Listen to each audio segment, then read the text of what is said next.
"Ma'am, you'll need to leave first class." The words weren't loud, but they sliced through the soft hum of the aircraft like a blade through silk. For a moment, even the rustle of newspapers and the clicking of seat belts seemed to fade. Maya Brooks looked up slowly from the hardcover book resting in her lap. The warm cabin lights reflected softly against her glasses as she blinked once, calm and composed. Around her, passengers settled into wide leather seats, stowed designer bags into overhead bins, and prepared for the 5-hour flight from Atlanta to Seattle. Maya had boarded early, found her seat at 2A, and quietly placed her carry-on beneath the seat in front of her. She wore a navy blazer, comfortable slacks, and sensible shoes polished enough to catch the glow of the cabin lights. Nothing flashy, nothing that demanded attention. Yet somehow attention had found her anyway. Standing beside the aisle was Ethan Reynolds, the lead flight attendant, his professional smile strained around the edges. A few feet behind him stood Claire Whitmore, a sharply dressed woman in her 50s whose diamond earrings sparkled each time she turned her head. Her expression carried the unmistakable confidence of someone accustomed to being heard. Maya closed her book carefully, marking her page with a receipt. "Is there a problem?" she asked. Ethan shifted slightly. "There appears to be a question regarding your seating assignment." Claire crossed her arms. "Question? There's no question. She's sitting in the wrong cabin." Several nearby passengers glanced over the tops of their phones. Others pretended not to listen while listening very carefully. Maya reached into her handbag and produced her boarding pass. Her fingers were steady. "Seat 2A, she said gently. "That's what's printed." Ethan accepted the pass and looked at it. His eyes scanned the information. Then he looked again. Claire leaned forward. "You should verify it properly." Maya noticed the faint scent of expensive perfume drifting through the aisle. Beyond the windows, the late afternoon sun painted the tarmac gold. Baggage carts rolled past in the distance. Somewhere farther back in the plane, a child laughed. Before being hushed by a parent. Ordinary sounds. Ordinary moments. Yet the tension around her seat seemed to tighten with every passing second. Ethan handed back the boarding pass. "Everything appears correct." Claire's jaw tightened. "Then check again." Ethan hesitated. Maya felt dozens of eyes flick toward her and away again. She had experienced that look before. The quick assumption. The silent judgment. The quiet belief that she didn't belong. Years ago it would have stung. Today it simply made her tired. She folded the boarding pass and slipped it back into her purse. Claire lowered her voice, though not enough to avoid being heard. "There has to be some mistake." Maya met her gaze for the first time. Not angry. Not defensive. Just calm. The kind of calm that unsettles people more than outrage ever could. Outside, a service truck rolled past beneath the wing. Inside, the cabin felt smaller by the second. Ethan cleared his throat. "Ma'am," he said carefully, "would you mind stepping off the aircraft with me for a brief verification?" For the first time, complete silence settled over first class. Maya stared at him for a long moment, then slowly rose to her feet, lifting her carry-on from beneath the seat. "I understand," she said softly, and as she stepped into the aisle, nobody on the plane could have guessed how much that simple decision was about to cost them. The cabin door closed behind Maya with a soft hydraulic hiss, muting the distant sounds of the boarding bridge. The sudden quiet felt colder than the air-conditioned terminal outside. She adjusted the strap of her handbag and followed Ethan Reynolds up the jet bridge without complaint. The carpet beneath her shoes softened each footstep, and the faint scent of coffee drifted from a nearby service cart parked beside the gate. Ethan glanced back twice as if expecting her to argue. She never did. That seemed to make him more uncomfortable than any confrontation could have. At the gate desk, a young airline employee looked up from her computer. Her smile appeared automatically, then faded when she noticed the tension in Ethan's expression. "Everything all right?" she asked. Ethan lowered his voice. "We need to verify a passenger record." Maya stood quietly beside the counter, her hands folded loosely in front of her. Travelers passed by pulling rolling suitcases, rushing toward connections, focused on their own destinations. None of them knew that a woman with a perfectly valid boarding pass was standing there because someone had decided she looked out of place. The employee accepted Maya's identification and boarding pass. Her fingers moved across the keyboard. A few seconds passed. Then a few more. The clicking of keys echoed softly beneath the terminal announcements overhead. Flight departures. Gate changes. Final boarding calls. Ordinary sounds continuing as if nothing unusual were happening. Maya watched a little boy press his face against a nearby window, pointing excitedly at an arriving aircraft. His mother smiled and took a picture. The sight made her think of another airport years ago, another long day, another flight. Back then she had been younger and far less patient. Life had taught her many things since then. Most of all, it had taught her the difference between winning an argument and preserving your peace. Everything matches, the employee finally said. C2A. Purchased 3 weeks ago. Confirmed and verified. Ethan exhaled slowly. Thank you. The employee looked from him to Maya.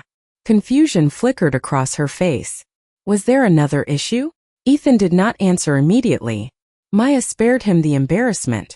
Apparently there was some concern about where I was sitting. The employee blinked. Her expression shifted. She understood more than she said. Well, she replied carefully, the system shows no concern at all. For a brief moment nobody spoke. Ethan rubbed the back of his neck. Beyond the large terminal windows, the sun had begun sinking lower, painting the runway in amber light. Ground crews moved beneath the aircraft wing like tiny silhouettes crossing a golden stage. Then a phone rang behind the counter. The employee answered. Her posture straightened almost instantly. Yes, sir. A pause. Right away, sir. She covered the receiver and turned toward Ethan. Operations wants that aircraft held at the gate. Ethan frowned. Held? Why? They did not say. She listened again. Her eyes widened slightly. Actually, they were very specific. Nobody leaves. Nobody boards. They want the entire crew to remain exactly where they are. Ethan stared at her. Maya noticed the color drain from his face. Who called? He asked. The employee looked back at the screen and swallowed. Corporate operations. The words landed heavily between them. Somewhere down the terminal, an announcement crackled through the speakers. But near gate 27, everything suddenly felt very still. And for the first time since she had stepped off the aircraft, Maya saw uncertainty replace confidence in Ethan Reynolds' eyes. Back inside the aircraft, the delay spread through the cabin like a silent ripple. Passengers checked watches, glanced at phones, and exchanged curious looks across the aisle. The seat beside Claire Whitmore remained empty, but her attention stayed fixed on the jet bridge door, as if she expected someone to emerge and validate everything she believed. Instead, nothing happened. 5 minutes passed. Then 10. The aircraft remained connected to the gate. The engine stayed quiet. A flight that should have been preparing for departure sat completely still beneath the fading evening sky. Claire pressed the call button above her seat. The soft chime sounded almost immediately. A younger flight attendant approached with a practiced smile. Is there something I can help you with, ma'am? Claire gestured toward the window. Why are we still here? The attendant hesitated. We are waiting for authorization from operations. For this long? Claire asked. I am afraid I do not have additional information. Across the aisle, a businessman lowered his tablet. I have a meeting in Seattle tomorrow morning, he muttered. What is going on? Nobody had an answer. At the front of the cabin, Ethan Reynolds stood near the galley speaking quietly into a company phone. His expression grew more serious with every passing second. Several times he glanced toward the empty seat where Maya had been sitting. Sweat formed along his hairline despite the cool cabin temperature. Finally he ended the call. One of the flight attendants approached him immediately. What did they say? She whispered. Ethan looked toward the floor. Corporate is reviewing something. Reviewing what? They did not tell me. The uncertainty in his voice unsettled her. Ethan was known for always having answers. Tonight he seemed to have none. Meanwhile, at the gate counter, Maya sat alone near a large window overlooking the runway. She had been offered coffee. She declined. Her book rested unopened in her lap.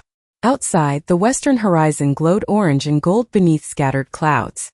Aircraft lights blinked in the growing dusk like distant stars.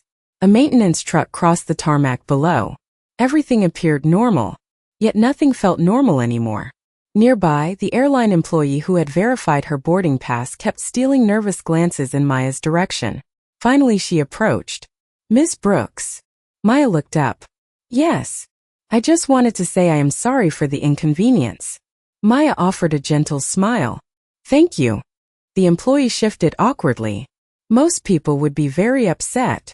Maya looked back toward the aircraft through the glass. Being upset rarely changes what people have already decided to believe. The young woman lowered her eyes. Before she could respond, her computer emitted a sharp notification tone. She hurried back to the counter. Seconds later her posture straightened. She read the message once. Then again. Her eyes widened. Across the terminal, Ethan's company phone rang. At the same moment, 3 individuals in dark business attire stepped off a private airport elevator and began walking directly toward Gate 27. Their pace was calm but purposeful. The airline employee stared at the names displayed on her screen and felt her stomach tighten. Every one of them belonged to senior executives from the airline's corporate headquarters. And they were all asking for the same person, Maya Brooks. The 3 executives moved through the terminal with the quiet confidence of people who never needed to announce their authority. Airport employees stepped aside instinctively. Conversations softened as they passed. The woman leading the group carried a slim leather folder beneath her arm, while the 2 men beside her spoke in low voices that revealed nothing. Maya remained seated near the window, watching the last traces of sunlight fade beyond the runway. She heard their footsteps approach but did not immediately look up. "Miss Brooks?" the woman asked. Maya closed her book and rose politely. "Yes." The executive extended her hand. "My name is Rebecca Lang. I am Senior Vice President of Customer Experience." Maya shook her hand calmly. The airline employee behind the counter nearly stopped breathing. Rebecca offered a professional smile, though concern lingered beneath it. "I would appreciate a few moments of your time." Maya nodded. "Of course." Across the jet bridge, Ethan Reynolds stood frozen as another call arrived on his phone. He answered immediately. "This is Reynolds." The voice on the other end was direct. "Remain available. Do not allow the aircraft to depart." Ethan swallowed. "Understood. Corporate leadership is already on site." The line disconnected before he could ask another question. Back inside first class, Claire Whitmore noticed movement through the cabin window. Several airport vehicles had stopped near the gate. Ground personnel appeared unusually active. She frowned. None of it made sense. "This is ridiculous," she muttered. Beside her, a teenage boy finally looked up from his headphones. Owen Whitmore had spent most of boarding avoiding attention. At 17, he had mastered the art of disappearing into music whenever his mother became frustrated with the world. He glanced toward the front of the cabin. "Maybe there is a reason for the delay." Claire sighed sharply. "There is always a reason. The problem is that nobody seems capable of explaining it." Owen returned his gaze to the window. Something about the situation bothered him. He remembered the woman who had been asked to leave. He remembered how calm she had remained. Most people would have argued. Most people would have demanded answers. She had simply stood up and walked away. That stayed with him. Meanwhile, Rebecca Lang guided Maya into a quiet conference room overlooking the concourse. The room smelled faintly of fresh coffee and polished wood. A pitcher of water sat untouched in the center of the table. Rebecca waited until the door closed before speaking. "Ms. Brooks, I want to personally apologize for your experience today." Maya folded her hands. "I appreciate that." Rebecca exchanged a glance with the 2 executives. "There is something important you should know. The moment your boarding pass was scanned at the gate this afternoon, our system flagged your reservation." Maya raised an eyebrow slightly. "Flagged?" "Yes." Rebecca opened the leather folder and slid a document across the table. "Because your name appears on a confidential advisory board that has worked with our company for the past 2 years. Silence settled over the room. Beyond the glass walls, travelers continued rushing toward flights, completely unaware of the conversation taking place above them. Maya looked down at the document but did not touch it. Rebecca leaned forward carefully. "The issue is that nobody expected this situation to involve you personally." For the first time since leaving the aircraft, something changed in Maya's expression. Not anger. Not surprise. Simply curiosity. And as Rebecca turned the document toward her, the executives realized the next few minutes might determine the future of far more than a single flight. Rebecca slowly turned the document toward Maya. The airline logo appeared at the top, followed by several pages of internal reports and customer experience reviews. Maya recognized them immediately. They were summaries prepared for the advisory board she occasionally consulted for. Her eyes moved across the pages without urgency. Rebecca watched carefully. You were invited onto the Passenger Trust Council after your work with pediatric hospital transportation programs, she explained. Your recommendations helped redesign medical accommodation procedures across our network. Maya nodded once. She remembered the project. Families traveling with children facing serious health conditions often experienced unnecessary stress. The work had mattered. The recognition never had. I remember, Maya said quietly. One of the executives shifted in his chair. The challenge is that your identity was intentionally kept confidential from most frontline staff. Maya looked up. Why? Because we wanted honest evaluations. Rebecca folded her hands on the table. People behave differently when they know they are being observed. Outside the conference room, airport employees moved through the concourse carrying tablets and radios. Their reflections drifted across the glass walls like silent shadows. Inside, the room remained still. So this was not supposed to happen, Maya said. No, Rebecca admitted. Not like this. At that same moment, back inside the aircraft, frustration continued building. Several passengers had begun standing near their seats. Overhead bins opened and closed. Questions traveled through the cabin faster than answers. Claire Whitmore checked her watch for what felt like the 100th time. This is unacceptable, she muttered. Across the aisle, Owen removed one headphone and glanced toward the front galley. Something felt off. Not the delay itself. The atmosphere.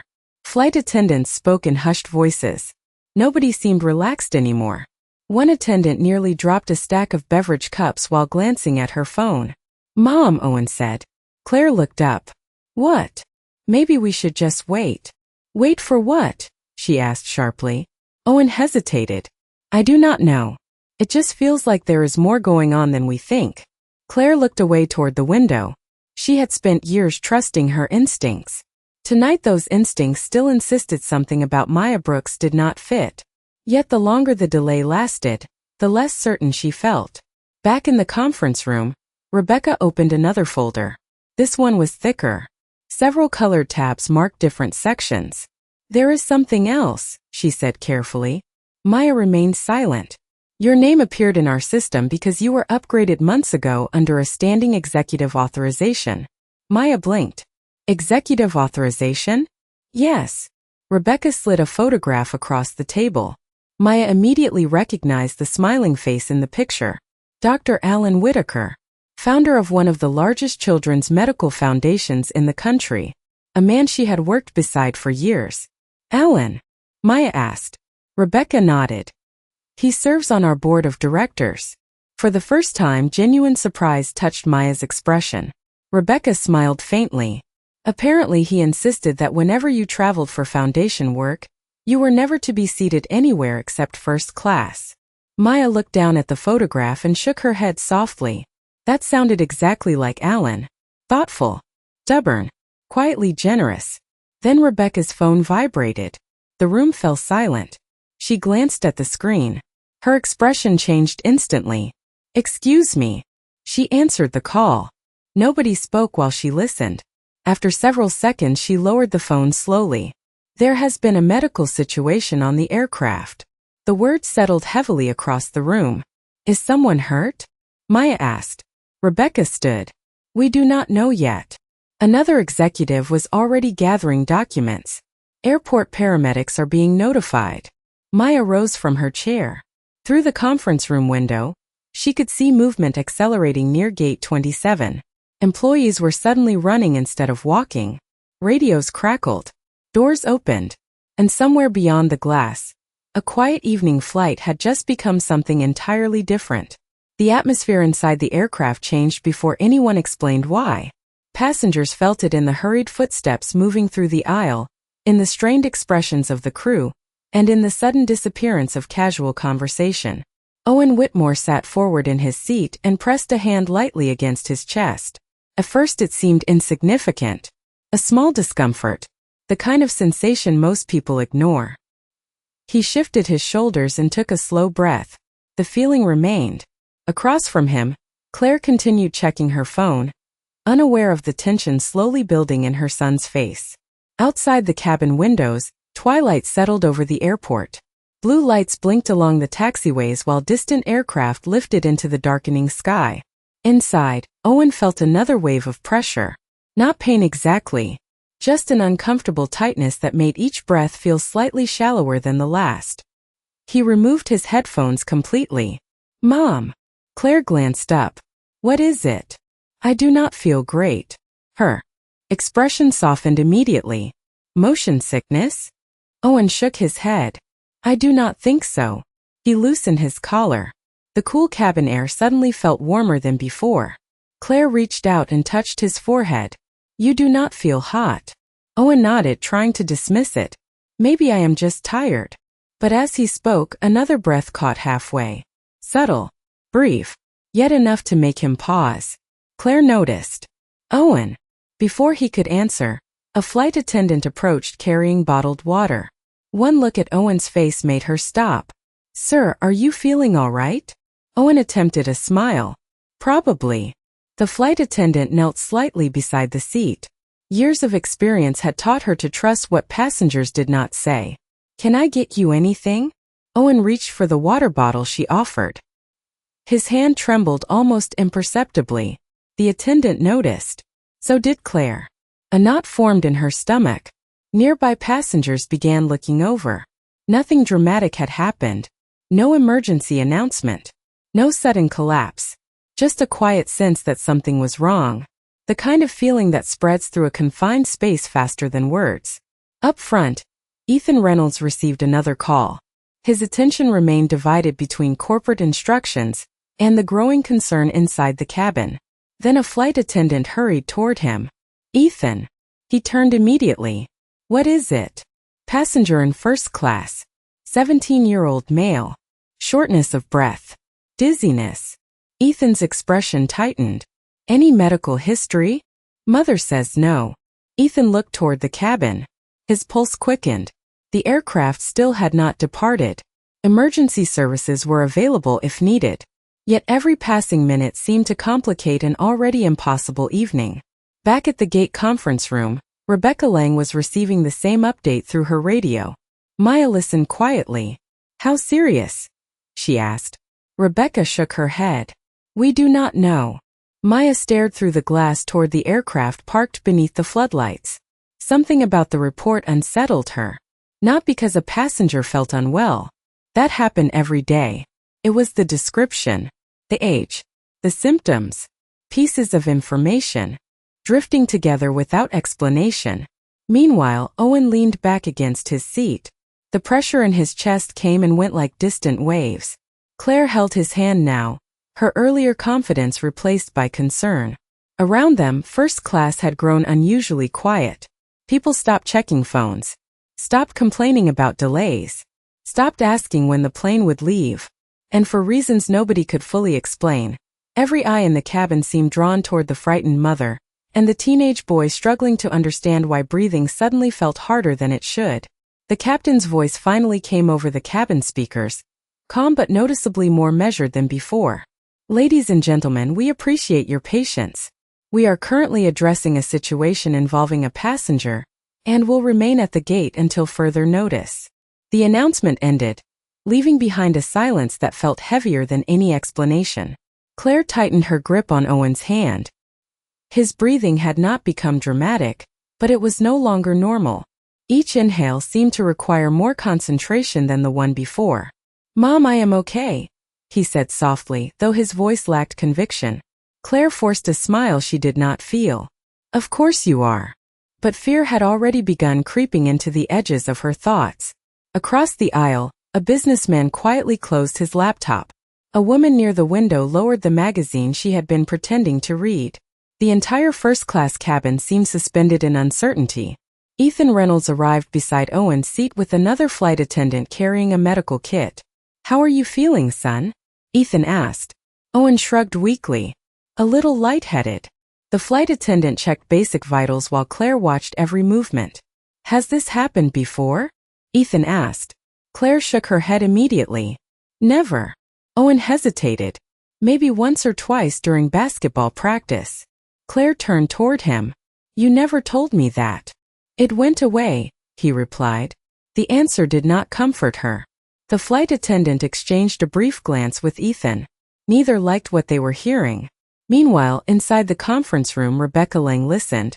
As another update arrived through her headset. "The passenger mentioned previous episodes," she said. Maya's expression sharpened slightly. "During physical activity?" Rebecca looked surprised. "That is what they said." Maya stared toward the aircraft through the glass. Her mind moved through possibilities she had spent decades studying. Most would be harmless. Few would not. "How old is he?" she asked. 17. Maya slowly exhaled. Rebecca noticed the change in her posture. "You think something is wrong?" Maya chose her words carefully. "I think assumptions can be dangerous." Back on the aircraft, Owen shifted in his seat and pressed a hand against his chest again. Not because it hurt, but because something felt unfamiliar. The sensation was difficult to describe. His heartbeat seemed strangely uneven, as though occasionally forgetting its rhythm before finding it again. Claire noticed the movement immediately. "Owen, I am fine." "You do not look fine." The fear in her voice surprised even her. For the first time that evening, the confidence that usually protected her had vanished completely. She was no longer a demanding passenger. No longer a woman concerned about seating assignments or delays. She was simply a mother watching uncertainty settle over her child.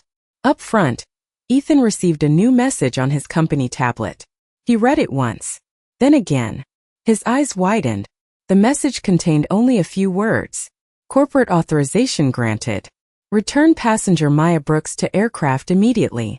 Ethan stared at the screen as realization slowly settled over him. Around him, the crew remained focused on Owen.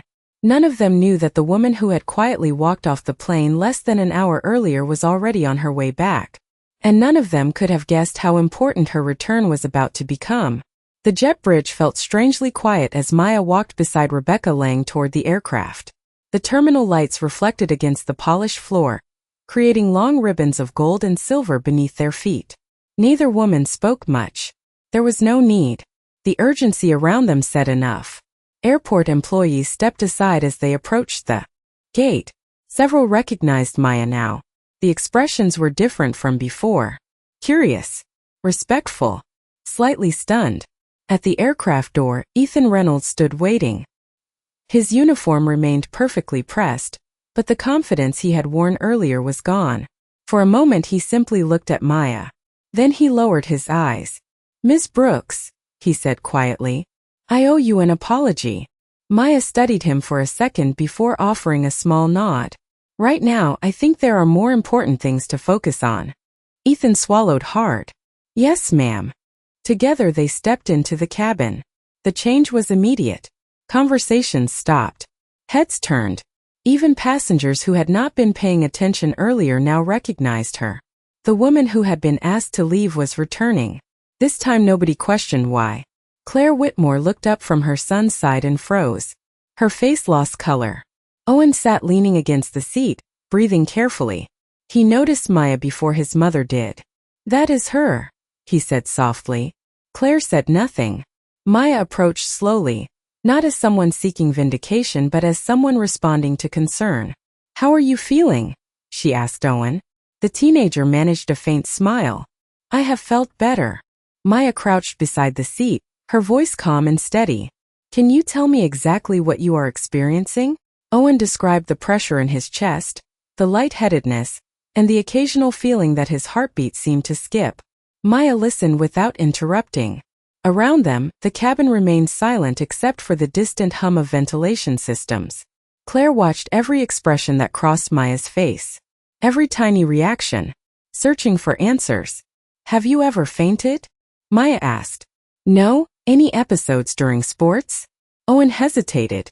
"A few times. I thought I was dehydrated. Maya nodded slowly. Her eyes moved briefly toward Claire. Has anyone ever done a full cardiac evaluation? Claire blinked. No. His physicals were always normal. Maya looked back at Owen. Sometimes normal tests do not tell the whole story. Ethan stood nearby listening carefully. So did several members of the crew. Maya reached into her handbag and removed a small medical identification card. Claire's eyes widened as she read the name beneath the photograph. Dr. Maya Brooks, pediatric cardiology specialist. The realization hit her all at once. The woman she had dismissed. The woman she had assumed did not belong. The woman she had helped remove from first class. She was one of the most qualified people who could possibly be sitting beside her son at that moment. Claire felt her throat tighten, but Maya showed no sign of resentment. Her entire attention remained on Owen. Outside the windows, darkness settled fully across the runway. Inside the aircraft, every passenger seemed to be holding the same breath, waiting to hear what Maya Brooks would say next. Claire felt as if the air had been pulled from the cabin. The name on the identification card echoed in her mind again and again. Pediatric cardiology specialist. Not a casual title. Not an honorary position. Years of training. Years of experience. Years spent understanding hearts that did not always behave the way they should. Yet Maya seemed completely uninterested in proving a point. She did not look at Claire. She did not remind anyone what had happened earlier. Instead, she focused entirely on Owen. I want you to tell me something, Maya said gently. When you feel the pressure in your chest, does it happen more often when you are active? Owen nodded. Usually after practice. Sometimes when I run stairs. And afterward? It goes away. Maya's expression remained thoughtful. Have you ever felt your heart racing unexpectedly? Owen hesitated. A few times. Claire stared at her son. Every answer felt like a door opening into a room she never knew existed. Why did you never tell me? She asked softly. Owen looked down. I did not want you to worry. The words landed heavily between them. Maya watched the exchange with quiet understanding. She had heard similar conversations many times before. Parents often assumed they would know if something was wrong. Children often assumed symptoms were not important enough to mention. Reality lived somewhere in between. Ethan remained nearby while another flight attendant brought additional medical equipment. The crew had stopped, treating the situation as a routine delay. Now they were listening carefully. Owen, Maya continued, I cannot diagnose anything sitting in an airplane seat. But I can tell you that what you are describing deserves a proper evaluation. The teenager nodded slowly. Is it serious? Maya chose her answer carefully. It could be something minor. It could be something that requires attention. The important thing is that nobody ignores it. Around them, the cabin remained unusually still. Passengers who had spent the last hour complaining about schedules and missed connections now sat quietly. Even Claire seemed smaller somehow. Less certain. Less guarded. She looked at Maya for the first time without assumptions clouding her judgment. What she saw surprised her. Calm. Compassion. Patience. Not a trace of resentment. Dr. Brooks, Claire said quietly. Maya turned toward her. Claire swallowed hard. Thank you for helping him. Maya offered a small nod. Any parent would be worried. Claire looked away. Shame pressed against her chest. She remembered every word she had said, every conclusion she had reached without evidence. The memory felt heavier now. Before she could speak again, a new voice came from the front of the aircraft. Excuse me. Everyone turned. Rebecca Lang had entered the cabin alongside two corporate executives. Their presence alone drew attention. Rebecca approached Maya directly. Dr. Brooks, there is something you need to see. She handed over a tablet displaying several medical records recently provided by Claire. Maya reviewed the information silently. Laboratory reports, physical examinations, sports clearances. Everything appeared routine. Then her eyes stopped moving. One page near the bottom caught her attention. She read it once. Then again. The change in her expression was subtle, but Rebecca noticed immediately. What is it? She asked. Maya slowly lifted her gaze toward Owen. The cabin seemed to grow even quieter. I think, she said carefully, Someone may have missed something important. For several seconds nobody spoke. The only sound came from the quiet ventilation system above the cabin and the distant beeping of airport equipment outside the aircraft. Maya continued studying the report on the tablet. Her finger rested beside a line buried deep within an examination summary completed nearly a year earlier. Most people would have overlooked it. In fact, someone apparently already had. Claire searched Maya's face anxiously. What did you find? Maya looked up carefully. This note mentions an irregular rhythm that appeared briefly during a sports screening. Claire frowned. They told us everything was normal. Most of it was, Maya replied. The concern is that the note recommended follow-up testing. Owen shifted in his seat. I do not remember that. Maya turned the screen toward them. There it was, hidden among pages of routine observations. One sentence.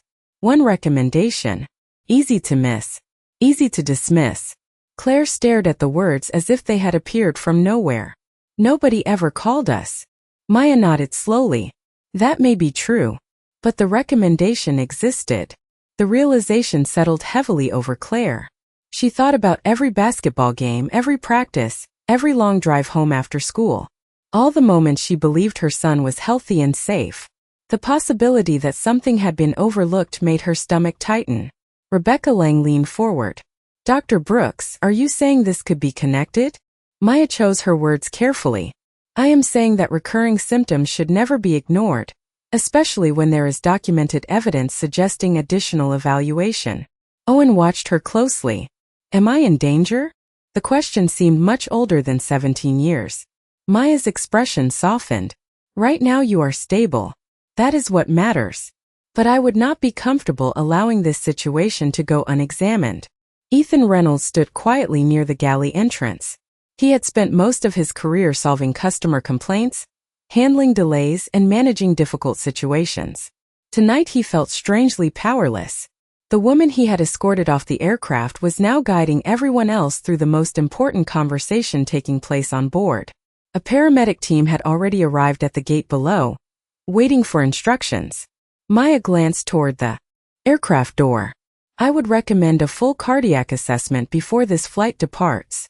Claire immediately nodded. Then that is what we do. There was no hesitation left in her voice. No pride. No argument. Only concern for her son.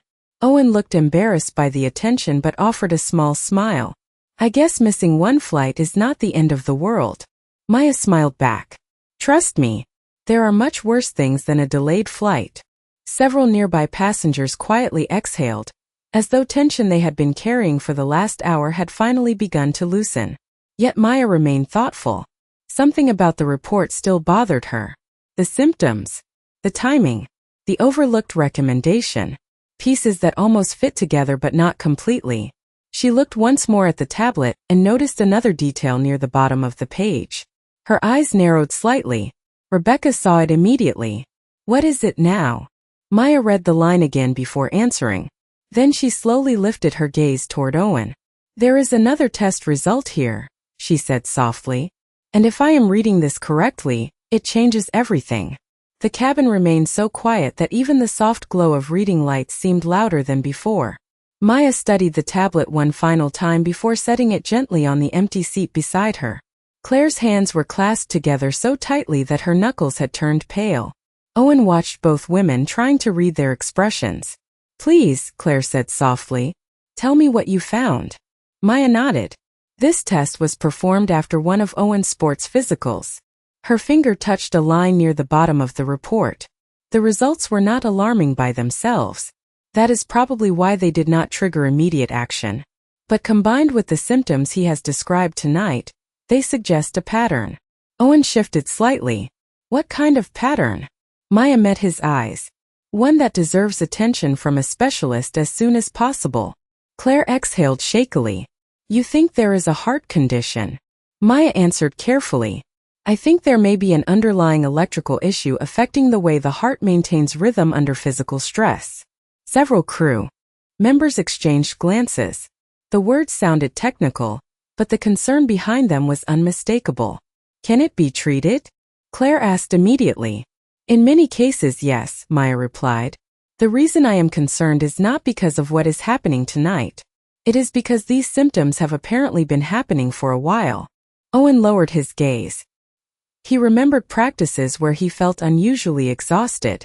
Games where his heartbeat seemed strange afterward. Moments he had dismissed because they always passed. Looking back now, they felt different. More significant. Rebecca Lang remained standing nearby, listening carefully.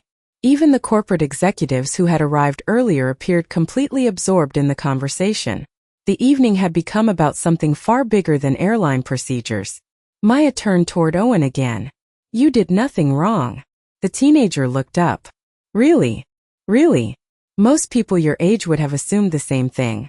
Symptoms that disappear often convince us they never mattered." A faint smile crossed Owen's face. "That sounds like something I would do." "It sounds like something almost everyone does," Maya replied. Claire's eyes filled with emotion she struggled to hide. "If you had not come back." Her voice broke before she finished the sentence. Maya understood what she meant. The realization hung quietly between them. A delayed flight. An uncomfortable encounter. A series of events that seemed unfortunate only hours ago. Yet somehow all of it had led to this moment. "The important thing," Maya said gently, "is that we are talking about it now." Claire looked down, ashamed. The memory of her earlier behavior felt impossible to escape. Finally, she gathered enough courage to speak. "Dr. Brooks, I owe you more than an apology." Maya said nothing. Claire swallowed hard. "I looked at you and decided who you were before I knew anything about you. I was wrong." The honesty in her voice silenced the cabin all over again. Nobody moved. Nobody interrupted. Maya regarded her for a long moment. Then she smiled softly. Not because the apology erased what had happened, but because she could see it was sincere. Outside the windows, runway lights stretched into the darkness like lines of distant stars. Inside the aircraft, a frightened mother sat beside her son. A doctor offered hope instead of judgment, and for the first time that night, the fear in Claire Whitmore's eyes began giving way to gratitude. The paramedic team boarded a few minutes later, carrying compact equipment and speaking in calm, professional voices. Their presence reassured some passengers and unsettled others. Owen remained seated while they performed a preliminary assessment. Maya stepped back just enough to give them room, yet close enough to answer questions when needed. The lead paramedic reviewed the information Maya had identified in the medical records and nodded thoughtfully. "We would like to transport him for further evaluation," he said. Claire agreed before he finished the sentence. There was no hesitation left in her. None at all. Owen managed a small smile. "Looks like Seattle is going to have to wait." A few passengers chuckled softly, grateful for the release of tension.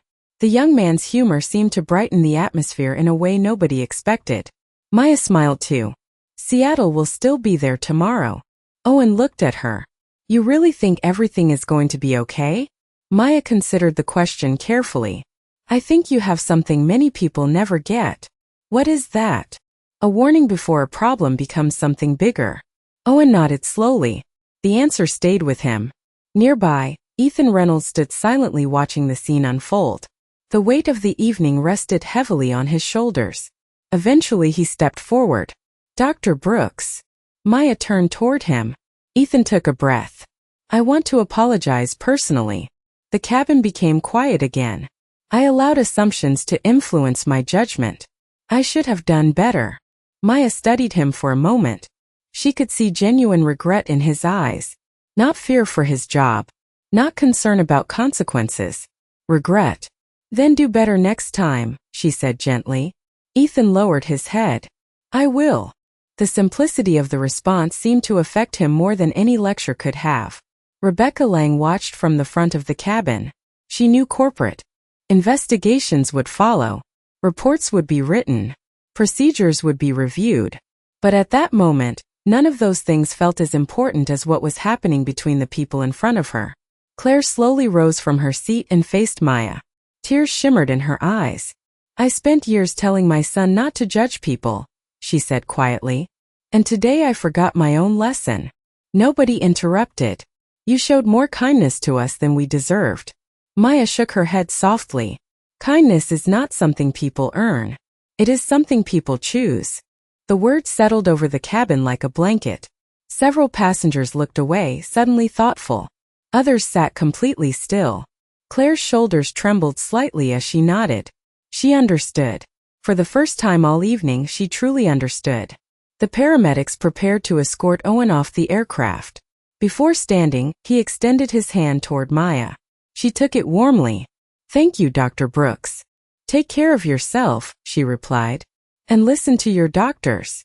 "Yes, ma'am." As Owen stepped into the aisle beside his mother, passengers quietly moved aside to create space. No one complained about the delay anymore. No one asked when the flight would leave. Those concerns seemed strangely small now. Watching the mother and son walk toward the aircraft door, Maya felt a quiet sense of relief. The evening had not unfolded the way anyone expected. Yet somehow, through misunderstanding, embarrassment, and uncertainty, it had led exactly where it needed to go. The aircraft door finally closed again nearly 2 hours after the evening had begun unraveling. Outside, the airport shimmered beneath thousands of white and blue lights stretching across the darkness. Ground crews completed their final checks while baggage carts rolled away into the night. Inside the cabin, the atmosphere felt entirely different from before. Quieter. Softer. As if everyone on board had shared an experience that could not easily be explained to someone who had not witnessed it. Maya returned to seat 2A without ceremony. No announcement was made. No spotlight followed her.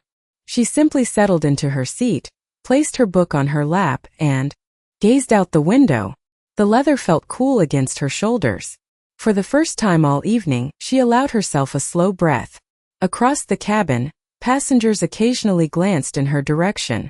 Not because of her title, not because of her position on advisory boards, but because they had seen something rare. Someone who had every reason to be angry chose compassion instead. Ethan Reynolds completed one final walk through the cabin. When he reached Maya's row, he paused briefly. She looked up from her book. Ethan smiled faintly. "Welcome back." Maya returned the smile. "Thank you." That was all. Nothing more needed to be said. Moments later, the captain's voice filled the cabin. "Ladies and gentlemen, we appreciate your patience this evening. We are now cleared for departure." A few passengers quietly applauded. Others simply leaned back into their seats. The aircraft pushed away from the gate. Slowly at first. Then steadily. Through the window, the terminal began drifting backward. Maya watched rows of lights blur into glowing ribbons against the dark. Somewhere beyond those buildings, Claire and Owen were likely on their way to a hospital where answers awaited them.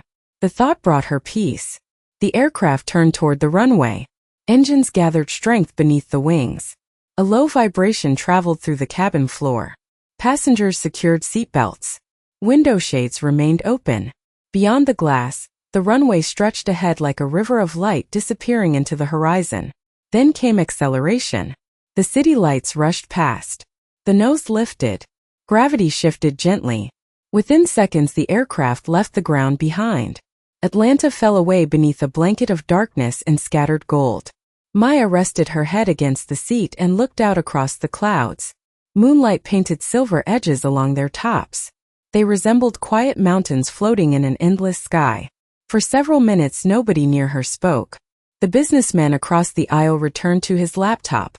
A woman farther back opened a novel. The ordinary rhythm of travel slowly returned.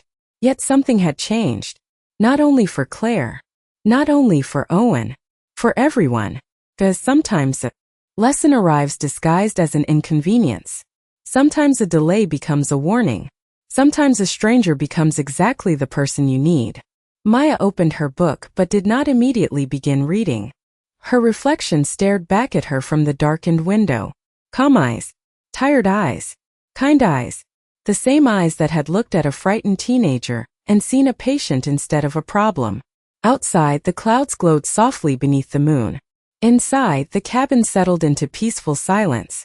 And somewhere high above the sleeping world below, respect finally arrived where judgment had once sat.